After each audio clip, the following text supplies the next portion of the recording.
നിരവധി വിദ്യാഭ്യാസ സ്ഥാപനങ്ങൾ സമീപത്തുള്ള എസ്.എൻ. കോളേജ് കർബല സ്ട്രീറ്റിൽ വഴിയോര കച്ചവടക്കാരെ പുനരധിവസിപ്പിക്കുന്നതിനെ ചൊല്ലിയുള്ള ആശങ്കകൾക്ക് അറുതിയാകുന്നു.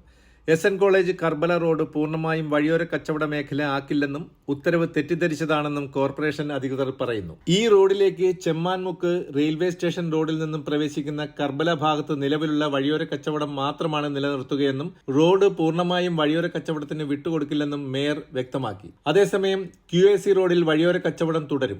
നിലവിൽ വർഷങ്ങളായി തന്നെ ഈ മേഖലയിൽ വഴിയോര കച്ചവടം നടക്കുന്നുണ്ട്. QAC road, railway station, Chemmanmukku, Karbala S N. College road എന്നീ വഴിയോര കച്ചവടക്കാർക്ക് നൽകുന്നതിനെതിരെയാണ് Fathima college, bishop Jerome institute, QAC, റെയിൽവേയിലെ 3 അംഗീകൃത ട്രേഡ് യൂണിയനുകൾ, resident association, Kollam SNDP union council തുടങ്ങിയ വിവിധ സംഘടനകൾ പരാതി നൽകിയിരുന്നത്. നഗരത്തിലെ വഴിയോര കച്ചവടത്തിന് സ്ഥിരം സംവിധാനം ഒരുക്കുന്നതിനാണ് കോർപ്പറേഷൻ നഗരത്തിലെ 17 വഴിയോര കച്ചവട മേഖലകൾ കണ്ടെത്തിയിരുന്നത്. ഘട്ടം ഘട്ടമായി തെരുവോര കച്ചവടക്കാരെ ഇവിടേക്ക് പുനരധിവസിപ്പിക്കാനായിരുന്നു തീരുമാനം.